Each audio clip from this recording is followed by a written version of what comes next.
হ্যাঁ, গতকাল একটা এই চ্যানেলে এবং পত্রিকায় তার বক্তব্য প্রকাশিত হয়েছে।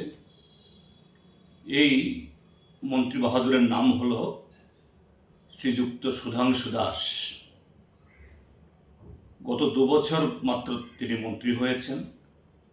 তার আগে 5 বছর তিনি বিধায়ক ছিলেন এবং ইতিমধ্যেই এই মন্ত্রী মহোদয় সম্পর্কে তার বিধানসভা কেন্দ্রের এবং সারা ত্রিপুরা রাজ্যের মানুষের অসংখ্য অভিযোগ যে বিধায়ক হওয়ার আগে তার পরিবার একটা বিপিএল কার্ডধারী পরিবার ছিলেন।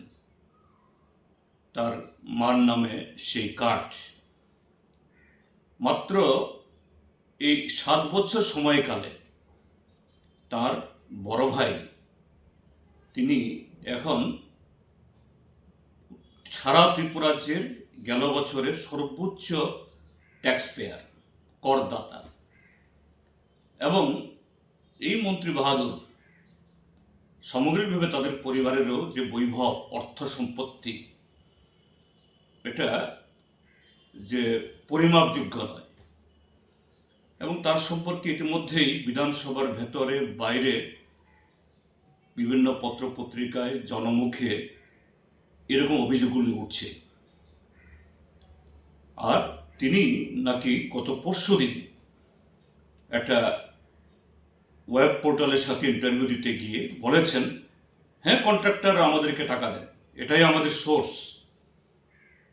তো আমি তো বলবো তিনি বাধ্য হয়ে এই যে অবৈধ সম্পত্তি কামিয়েছেন আরো অনেকের মতো, তিনি স্বীকার করতে বাধ্য হয়েছেন। এই মন্ত্রী মহোদয় যে দুর্নীতির যে অটল সাগরে তিনি যে নিমজ্জিত, এটা প্রমাণ করার আর কোনো প্রয়োজন রইল না। কাজেই এই মন্ত্রী মহোদয়কে অবিলম্বে বরখাস্ত করা উচিত এবং যে সংবিধানের নামে শপথ গ্রহণ করে তিনি মন্ত্রী হয়েছেন, তিনি এক মুহূর্ত এই পদে থাকার যোগ্য নন। এটা সম্পূর্ণ একটা অনৈতিকতা এবং সম্পূর্ণভাবে একটা দুর্নীতির একটা কি বলে এই তিনি স্বীকার করতে বাধ্য হয়েছেন। এখন এটার অভিযোগ নয়, এটা সত্যে প্রমাণিত। আপনারা দেখেছেন বামপন্থী নেতা, কার্ল মার্কস লেনিনের বিচারধারার আত্মায় জড়িত নেতা এবং লেনিন পুত্র, ছাগলের 3 নম্বর বাচ্চা। আমি বলবো না, যদিও প্রাক্তন মুখ্যমন্ত্রী মানিক সরকার বলেছিলেন কমিউনিস্টরা ছাগলের 3 নম্বর বাচ্চা হয়। আমি ছাগলের 3 নম্বর বাচ্চা এই কারণে বলবো না কারণ আমরা ভদ্রতা জানি। আমি এই কারণে বলছি, বামপন্থী নেতা, রাজ্যের বিরোধী দলনেতা জিতেন চৌধুরী, তিনি লক্ষ্য করছি আমি প্রায় গত বেশ কিছুদিন যাবত প্রতিনিয়ত আমার সম্পর্কে এবং আমার পরিবার সম্পর্কে অত্যন্ত কুরুচিকর মন্তব্য রাখছেন। প্রথম কথা হচ্ছে, তিনি বারবার বলার চেষ্টা করছেন যে আমি বিধায়ক হওয়ার পরে বা মন্ত্রী হওয়ার পরে আমার সম্পত্তি বৃদ্ধি পেয়েছে, আমি বা আমার পরিবার রাজ্যের সর্বোচ্চ ট্যাক্স পেয়ার। সাংবাদিকদের মাধ্যমে রাজ্যের সমস্ত জনগণের কাছে আমার, যদিও এটা বলার কথা না, তবু বলার, আমি শুধু একটু 2টা লাইন বলার চেষ্টা করছি আপনাদের অবগতির জন্য। 2014 সাল থেকে আমি কিন্তু ইনকাম ট্যাক্স পেয়ার। আমি ইনকাম ট্যাক্স দিচ্ছি আমার ইনকামের জন্য। 2000 কত সাল থেকে? 14 সাল থেকে, তখন সিপিএম এর রাজত্ব, সিপিএম এর সরকার। আমি এর আগে একটা বিশিষ্ট ফার্মা কোম্পানিতে চাকরি করতাম। 2017 সালের 2 জুন আমি সেই কোম্পানি থেকে রিজাইন দিয়েছি, শুধুমাত্র বাম অপশাসন থেকে রাজ্যের মানুষকে, আমার বিধানসভার মানুষকে যাতে মুক্তি দেওয়া যায় এবং সেই মুক্তির যে সৈনিক যারা থাকবে তার মধ্যে যাতে আমিও একজন সৈনিক থাকি, সেই মানসিকতা নিয়ে 2017 সালের 2 জুন আমি রিজাইন দিয়েছিলাম সেই কোম্পানিতে। যে সময় আমি রিজাইন দিয়েছি সেই সময় আমার মান্থলি ইনকাম মিনিমাম 70 থেকে 80,000 আমার মান্থলি ইনকাম ছিল। নাম্বার 1। নাম্বার 2, এই দেশের বিভিন্ন বড় বড় আমাদের যে মাল্টি পলিটন সিটি রয়েছে, ইম্পর্টেন্ট সিটি রয়েছে, সেই সমস্ত সিটির 5 স্টার হোটেলে আমি থেকেছি। বিভিন্ন ইন্টারভিউ বা আমাদের যে মিটিং গুলি থাকতো, একটা হাইফাই লাইফস্টাইল আমি এনজয় করেছি সেই সময়। 3টা দেশ আমি ভ্রমণ করেছি আমি এমএলএ হওয়ার আগে। আমার কোম্পানি স্পন্সর, আমার পার্সোনাল ইনকামে, এগুলি নিয়ে আমি বিশদ বলতে চাই না। আমি জিতেন বাবুকে তার জবাব দিতে চাই না, কিন্তু আমি শুধু এইটুকু বলতে চাই ওনাকে সবচেয়ে দেখুন লজ্জাজনক বিষয় এবং আমাকে সবচেয়ে বেশি যেটা কষ্ট দিচ্ছে, তিনি প্রত্যেকদিন প্রেসের সামনে এসে আমার মাকে তুলে তিনি কথা বলছেন। আমার মনে হয় জিতেন বাবুর সাথে আমাদের নীতিগত ফারাক আছে। জিতেন বাবু দেশ বিরোধী, সনাতন বিরোধী এবং আমাদের কৃষ্টি সংস্কৃতি বিরোধী তিনি কমিউনিস্ট পার্টির বিচারধারায় বিশ্বাস করেন। আমরা সেই বিচারধারায় বিশ্বাস করি না, আমরা রাষ্ট্রবাদের বিচারধারা, আমরা আমাদের দেশের কৃষ্টি সংস্কৃতি বিচারধারার সাথে যুক্ত ন্যাশন ফার্স্ট পার্টি আমরা করছি বিজেপি দল। ওনার সাথে আমাদের আইডিওলজিক্যাল ডিফারেন্স। জিতেন বাবুর সাথে আমার পারিবারিক বা সম্পত্তি নিয়ে কোনো রকমের বিবাদ নেই।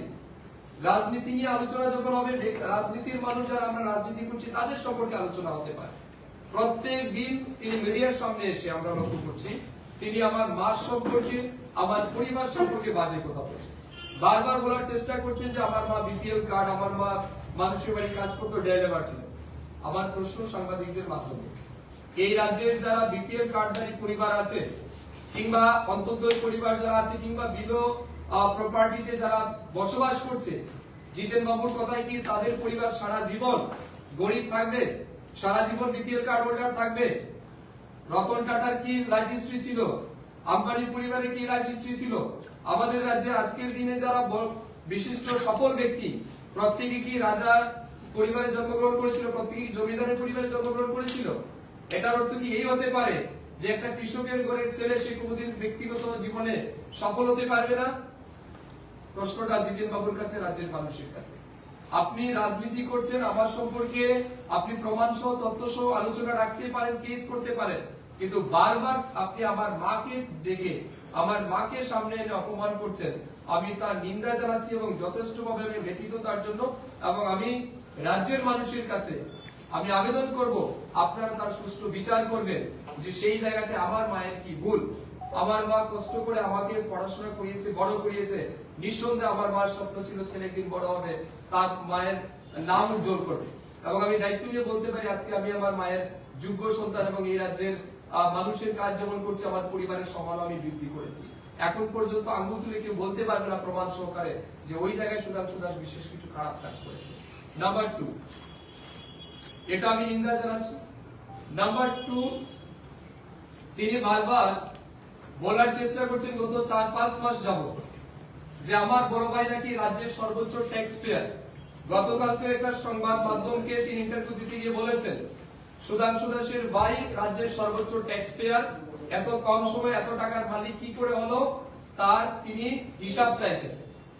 আমি ওনার কাছে প্রশ্ন রাখতে চাই, এর আগে আরেকটা চ্যানেল সম্ভবত আমাকে বলেছিল যে জিতেন বাবু এরকম প্রশ্ন করেছে বা এরকম উক্তি করেছে, এই সম্পর্কে আপনার কি মন্তব্য? আমি সেই দিন বলেছিলাম যে জিতেন বাবুকে প্রমাণ করতে বলুন, যেদিন তিনি প্রমাণ করবেন যে আমার বড় ভাই সর্বোচ্চ ট্যাক্স পেয়ার, সেই দিন আমি পদ থেকে রিজাইন দেব। জিতেন বাবুর ক্ষমতা হয়নি এখন পর্যন্ত সেই বিষয়টা তিনি প্রুফ করবেন বা এভিডেন্স সাবমিট করবেন।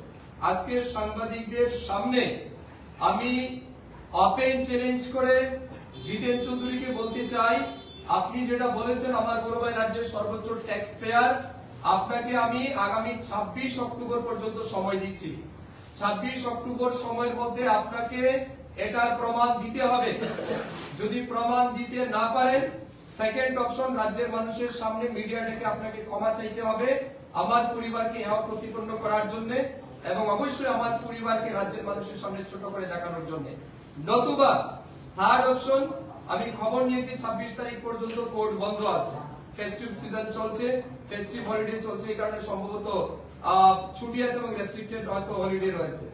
26 অক্টোবরের পর 27 অক্টোবর আমি হাইকোর্টে কেস করব বা আমাদের অ্যাডভোকেটের সাথে নিশ্চয়ই আমি কথা বলবো। আমার পরিবারকে এবং আমার রাজনৈতিক জীবন নিয়ে তিনি যেভাবে চরিত্র খননের চেষ্টা করছেন তার বিরুদ্ধে আমি কোর্টে মানহানি কেস করব। ওনার কাছে অপশন 3টা, 1 প্রমাণ দিতে হবে, 2 ওনাকে মাপ চাইতে হবে রাজ্যের মানুষের সামনে, 3 আমি কিন্তু 26 তারিখের পর কোর্টে গিয়ে কেস করব। এটা গেল আমার বড় ভাইয়ের বিষয়।